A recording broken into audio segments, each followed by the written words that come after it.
माझ्या चॅनलवरती आपल्या सगळ्यांचं मनापासून स्वागत आहे. तर उद्या आहे आनंदाचा दिवस, दसरा आहे उद्या.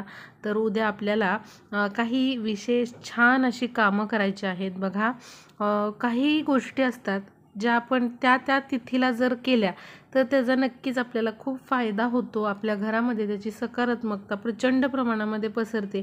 आणि जे आपण वर्षभर म्हणत असतो की आमच्या घरामध्ये हे होतोय, ते होतंय, हा त्रास होतोय, तो त्रास होतोय, असं नुकसान होतंय किंवा मग अनेक संकट काही ना काही प्रकारे येत असतात, तर ती निघून जातात जर आपण विशेष अशा तिथीला जर हे उपाय केले तर.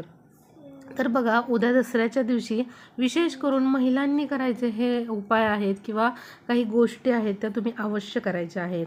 लगेचच बघूया आपण उद्या दसऱ्याच्या दिवशी आपल्याला कोणकोणत्या महत्त्वाच्या गोष्टी आवर्जून करायच्या आहेत आणि विशेषतः या महिलांनी जर केल्या तर त्याचा फायदा तुमच्या संपूर्ण कुटुंबाला खूप चांगला होतो. तर सगळ्यात आधी बघूया. तर उद्या काय करायचं आहे आपल्याला, छान असं आपलं घर स्वच्छ आवरून घ्यायचं आहे. स्वच्छता तर आपण रोज करतच असतो, तरी देखील विशेष असं व्यवस्थित आपलं घर आपल्याला आवरून घ्यायचं आहे आपलं. आणि बघा, स्वच्छता करत असताना काय करायचं आहे, स्वच्छ पाणी आपल्याला एका भांड्यामध्ये घेऊन त्यामध्ये थोडंसं खडं मीठ टाकायचं. म्हणजे जाडंवालं मीठ, जाडंवालं मीठ नसेल तर साधंवालं थोडंसं मीठ टाका, चिमूटभर हळद टाका आणि यामध्ये अगदी 2 ते 3 थेंब आपल्याला गोमूत्राचे टाकायचे आहेत. गोमूत्र नसेल तर अवश्य घरामध्ये गोमूत्र हे आणून ठेवा. धार्मिक साहित्याच्या दुकानामध्ये देखील ते मिळतं, त्यामुळे अवश्य असं गोमूत्राचा वापर आपल्याला आपल्या घराच्या स्वच्छतेमध्ये करायचा आहे. गोमूत्रामध्ये प्रचंड ताकद असते नकारात्मकता घालवण्याची.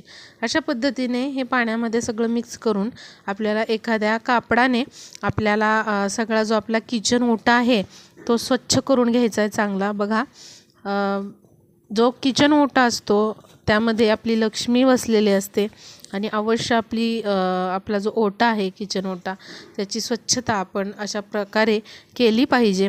आणि उद्याच्या दसऱ्याच्या दिवशी तर आपण अशा पद्धतीने अवश्य स्वच्छता करायची आहे.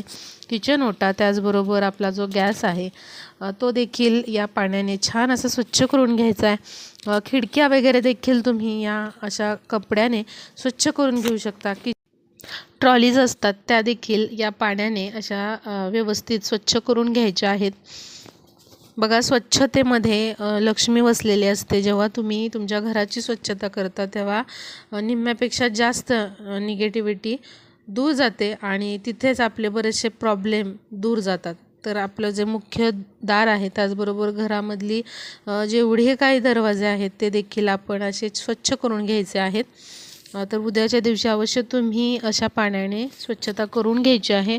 आपल्या घराची जे काही टेबल वगैरे आहेत आपल्या घरामध्ये ते देखील, त्याचबरोबर इलेक्ट्रॉनिक्स वस्तू, टी व्ही म्हणा, फ्रीज म्हणा, तर हे सगळं देखील तुम्ही या पाण्याने स्वच्छ करून घ्यायचं आहे. मिक्सर देखील आपला स्वच्छ असावा आणि अशा पद्धतीने या पाण्याने आपल्याला ते स्वच्छ करून घ्यायचं आहे. ज्या वस्तू इलेक्ट्रॉनिक वस्तू आपण वापरतोय त्या उद्याच्या दिवशी अवश्य स्वच्छ करून घ्या. मायक्रोवेव्ह, ओव्हन हे सगळं स्वच्छ करून घ्यायचं आहे आपल्याला. कपाटं. तर बघा, त्यानंतर आता पुढचं जे काम आहे ते म्हणजे अशी स्वच्छता झाल्यानंतर आपल्याला काय करायचं आहे, थोडंसं हळद आणि कुंकू मिक्स करायचं आहे आणि यामध्ये आता थोडंसं पाणी घालून अशा पद्धतीने आपल्याला या हळद आणि कुंकवाने किचनमध्ये अशा पद्धतीने स्वस्तिक काढून घ्यायचं आहे. आता कुठल्या भिंतीवर काढायचं, तर पूर्वेकडील जी भिंत असते त्या भिंतीवरती आपल्याला हे स्वस्तिक काढायचं आहे. म्हणजे स्वस्तिकाचं तोंड जे आहे ते पश्चिमेकडे होईल असं काढायचं आहे. आणि अगदीच म्हणजे काहीतरी प्रॉब्लेम असेल, जागा नसेल तर फक्त दक्षिणेकडे तोंड येईल असं काढू नका. बाकी कुठल्याही दिशेला तुम्ही काढू शकता. अशा पद्धतीने मांगल्याचं स्वस्तिक आपल्याला उद्या दसऱ्याच्या दिवशी काढायचं आहे बघा. आणि त्यानंतर अगदी थोड्याशा अक्षता यावरती चिकटवायच्यात. उद्या दसऱ्या दिवशी काही नाही केलं तरी चालेल, पण असं स्वस्तिक किचनमध्ये आणि त्याचबरोबर आपला जो मुख्य दरवाजा आहे त्यावरती अशा पद्धतीने हळद आणि कुंकवाने स्वस्तिक तुम्हाला काढायचे. नेहमी स्वस्तिक काढत असताना ना कुंकू फक्त घ्यायचं नाही, थोडीशी हळद पण टाकायची आणि अशा पद्धतीने मुख्य दरवाजावरती स्वस्तिक काढायचं. ज्या घराच्या दारावरती असं स्वस्तिक असतं किंवा ज्या किचनमध्ये स्वस्तिक काढलं जातं तिथे अन्नपूर्णा मातेचा आशीर्वाद, माता लक्ष्मीचा आशीर्वाद अखंड असतो. त्यामुळे अवश्य आपल्याला उद्या दसऱ्याच्या दिवशी माता लक्ष्मीच्या स्वागतासाठी, अन्नपूर्णा मातेचा आशीर्वाद मिळवण्यासाठी किचनमध्ये आणि आपल्या मुख्य दरवाजावर असं स्वस्तिक काढायचं आहे. असं स्वस्तिक शक्यतो घरातील जी मुख्य स्त्री आहे, महिला आहे, तिने हे स्वस्तिक काढावं. याने आपल्या घरामध्ये खूप भरभराट आणि चैतन्य येतं. त्याचबरोबर आपल्याला उद्या देवांची विशेष स्वच्छता करायची आहे. ज्या कोणत्या पावडरने तुम्ही देव स्वच्छ करत असाल त्या पावडरने स्वच्छ करा किंवा दही, हळद आणि कापूर मिक्स करून तुम्ही देव स्वच्छ करून घ्यायचे आहेत.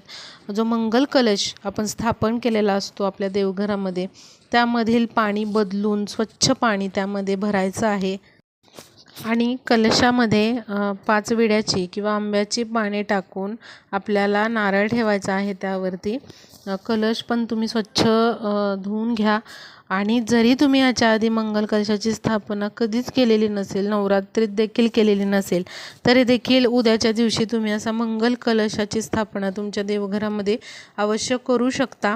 आणि आपल्या देवघरामध्ये पण देवपूजा केल्यानंतर छान फुलं सगळ्या देवांना अर्पण करायची आहेत. आणि जी पानं असतात आपट्याच्या पानाचं उद्या खूप महत्त्व आहे. तर आपल्याला सर्व देवांना देखील आपट्याची पानं अर्पण करायची आहेत. जेवढ्या तुमच्याकडे देवींच्या मूर्ती आहेत, जसं की लक्ष्मी माता, अन्नपूर्णा देवी, या तुमच्याकडे जर मूर्ती असतील किंवा याच्या व्यतिरिक्त अजून दुसऱ्या असतील, तर उद्या काय करायचं आहे आपल्याला, त्यांच्या कपाळाला चंदन लावायचं आहे. ओलं चंदन मिळतं तर ते लावा. चंदन नसेल तर काय करा, हळद थोडीशी भिजवून घ्यायची आहे आणि ती भिजवलेली हळद जी आहे, ओली हळद, ती त्यांच्या मस्तकाला, कपाळाला लावायची आहे आणि त्यावरती कुंकवाचा टिळा लावून अशा प्रकारे त्यांचा मळवट भरून घ्यायचा आहे. अवश्य तुम्ही असं देवींच्या मूर्तींचा मळवट भरून घ्या उद्या. दसऱ्या दिवशी अत्यंत शुभ मानलं जातं ते आणि अत्यंत घरामध्ये प्रसन्न असं वातावरण तयार होतं. घरातील महिलांनी अवश्य ही सेवा उद्या करा. कुलदेवीचा, माता लक्ष्मीचा, माता अन्नपूर्णेचा आशीर्वाद आपल्याला यामुळे नक्कीच प्राप्त होतो. त्याचबरोबर आपल्याला उद्या जेवढ्या काही आपल्या मूर्त्या आहेत देवघरामध्ये, त्या मूर्त्यांना पंचामृताने, पाण्याने अभिषेक घालायचा आहे. किंवा मग तुम्ही दुधाने, पाण्याने पण अभिषेक घालू शकता. अन्नपूर्णा मातेची तुम्हाला विशेष सेवा करायची आहे. जे वाटीतले तांदूळ आपण ठेवत असतो, तर ती वाटी स्वच्छ करून घ्या उद्या. आधीचे तांदूळ पक्ष्यांना खाऊ घाला किंवा त्याची खीर करा किंवा तुम्ही तुमच्या तांदळाच्या डब्यामध्ये थोडे तांदूळ टाका आणि नवीन तांदूळ आपल्याला याच्या वाटीमध्ये भरायचे आहेत आणि अन्नपूर्णा मातेचे पूजन करायचे आहे. तुमच्या गॅसचं पूजन तुम्ही उद्या करायचं आहे. हळद कुंकू लावून, धूपदीप दाखवून तुम्हाला ओट्याचं आणि गॅसचं देखील उद्या पूजन करून घ्यायचं आहे. उद्या दसरा आणि त्याचबरोबर मंगळवार देखील आहे. त्यामुळे उद्या अवश्य आपल्याला अशा पद्धतीने अन्नपूर्णा मातेची विशेष सेवा करायची आहे. याने अन्नपूर्णा माता आपल्यावर प्रसन्न होते आणि आपल्या घरामध्ये भरपूर बरकत आणि भरभराटी येते. उद्या पाटीपूजनाचं पण खूप महत्त्व असतं. तर अशा पद्धतीने घरामध्ये पाटी असेल किंवा मग वही असेल तर त्यावर काय करायचं आहे, अशा पद्धतीने सरस्वती काढून घ्यायची आहे पेन्सिलने आणि या सरस्वतीचं देखील आपल्याला पूजन करून घ्यायचं आहे. गणपती बाप्पांचं आणि लक्ष्मी मातेचं देखील पूजन करून घ्यायचं आहे. जेवढे काही पुस्तकं असतील, वह्या असतील, जे काही तुमचं अभ्यासाचं साहित्य असेल, तर त्याचं पण उद्या पूजनाचं खूप महत्त्व आहे. त्याचबरोबर शस्त्रपूजन पण उद्या केलं जातं. जसं की घरामधील जे हत्यारं आहेत, चाकू, सुरी, अजून दुसरी काही हत्यारं असतील त्याचं पूजन केलं जातं. त्याचबरोबर आपण ज्या काही उपकरणांवर काम करतो ते देखील पूजायचं आहे. जसं की लॅपटॉप तुमचे, अजून तुमचे काही कामाचे जे उपकरणं आहेत ते पूजायचे आहेत. त्याचबरोबर सर्व वाहनांची आपल्याला उद्या पूजा करायची आहे, पूजन करून घ्यायचं आहे. जेवढ्या काही कार आहेत तुमच्याकडे, टू व्हीलर्स आहेत, सायकल्स आहेत, त्या सगळ्यांची तुम्हाला पूजा करून फुलांचे हार त्यांना घालायचे आहेत. आपल्या मुख्य दरवाजाला देखील आपल्याला आंब्याचं आणि झेंडूच्या फुलांचं तोरण लावायचं आहे.